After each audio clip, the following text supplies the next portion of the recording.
Menko Polhukam Mahfud MD menyebut akun Kaskus dengan nama Fufu Fafa bisa menjadi pintu masuk pemakzulan Wakil Presiden Gibran Raka Buming Raka. Menurutnya, jika akun itu terbukti milik Gibran, bisa menguatkan alasan pemakzulan ke anak sulung Presiden RI ke-7, Joko Widodo.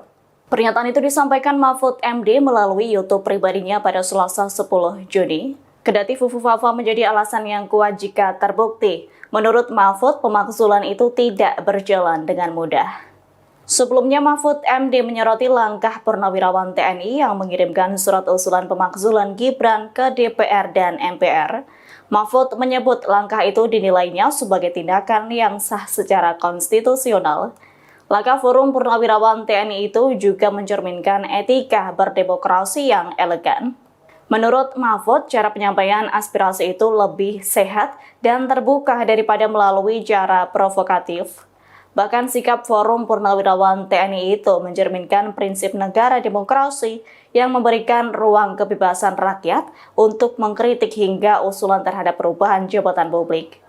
Pakar hukum tata negara itu mengingatkan para purnawirawan TNI memiliki hak politik sebagai warga negara, termasuk mengungkapkan aspirasi soal jalannya pemerintahan Indonesia.